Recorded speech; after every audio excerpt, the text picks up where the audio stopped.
구독과 좋아요, 알림 설정은 영상 제작에 큰 힘이 됩니다. 특정 대학에 원서를 넣기 전에 캠퍼스 투어를 하기로 결정한다면 지원자로서 그 대학의 학생들이 실제로 어떻게 생활하는지 궁금할 것입니다. 대학 생활이라는 것이 어떤 모습이고 학생들은 하루 종일 시간을 어떻게 보낼까? 대학의 입학 설명회에 참석을 하거나 캠퍼스 투어를 가면 이런 질문에 대해서 답변을 들을 수도 있지만 대부분의 시간은 대학의 명성과 전공 프로그램, 지원 과정, 그리고 가장 잘 알려진 특징 등에 대해서 듣는데 시간을 보내게 될 것입니다. 그러나 실제 재학생들이 어떤 생활을 하고 대학에 대해서 어떻게 느끼는지에 대한 정보는 매우 유용합니다. 이런 깊은 정보는 나와 특정 대학의 핏이 맞는지 판단을 하고 입학 허가를 받아들일지 말지 결정하는 데 중요한 역할을 할 수 있습니다. 대학의 캠퍼스는 저마다 다른 환경에 위치해 있습니다. 상대적으로 시골 지역에 위치하거나 조용한 교외에 있는 대학이 있고 대도시 다운타운에 있는 대학도 있습니다. 어디에 있든지 대학생이 되면 캠퍼스 밖으로 나갈 일이 있고 주변 타운도 자주 방문하게 될 것입니다. 그러므로 대학 캠퍼스를 둘러싼 환경이 어떤지, 동네는 안전한지, 대중교통 수단에 대한 접근성은 편리한지, 또 공항에서 얼마나 멀리 떨어져 있는지, 살기에 좋은 지역인지, 인턴십을 구하기에 좋은 곳인지 등을 알아둘 필요가 있습니다. 그러나 일반적으로 대학이 주최하는 입학 설명회나 캠퍼스 투어에서는 캠퍼스 밖의 지역에 대해서 간단히 언급을 하고 지나칠 때가 많습니다. 때로는 주변 환경이 얼마나 안전한지 굳이 자세히 말하지 않는 경우도 있습니다. 대신 대학 관계자들은 캠퍼스의 풍경이나 수업 규모, 전공별 수업이 있는 건물 등을 알리는 데 주력할 것입니다. 이들이 캠퍼스 하우징에 대해서 설명할 때 지원자로서 기숙사의 환경과 하우징 옵션에 대해서 좀 더 구체적으로 질문을 해야 합니다.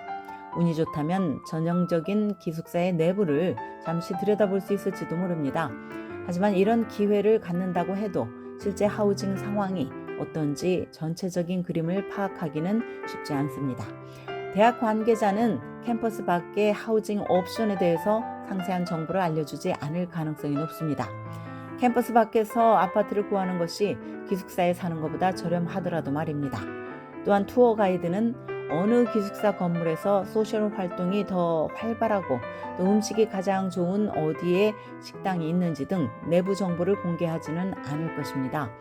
재학생들이 종종 수업 때문에 스트레스를 심하게 받는가, 수강생이 많아서 수업 신청이 금방 마감이 되는가, 또 캠퍼스에서 공부할 공간을 찾는 것이 어려운가, 교수들이 평균적으로 숙제를 얼마나 많이 내주는가, 중간고사 기간은 얼마나 긴가, 수업이 종료되는 주와 기말고사가 시작되는 주 사이에 낀 짧은 방학이 있는가, 기말고사 직전 이 같은 기간을 일부 대학에서는 죽은 주간이라고 부릅니다.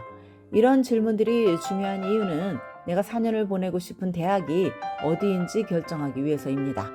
한편 학생들이 학업과 관련이 없는 시간에는 무엇을 하면서 보내는지 아는 것도 중요합니다.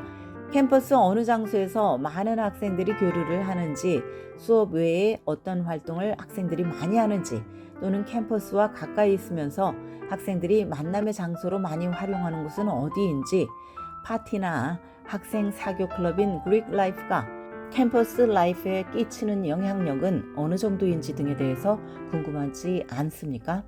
대부분 재학생들이 여가 시간에 캠퍼스에서 무엇을 하는지 안다면 내 대학 생활의 그림을 그려볼 수 있습니다. 그리고 내가 이 대학과 잘 맞을지 판단하는 데 도움이 됩니다. 예를 들어서 내가 풋볼의 열성 팬이라고 가정을 해봅시다.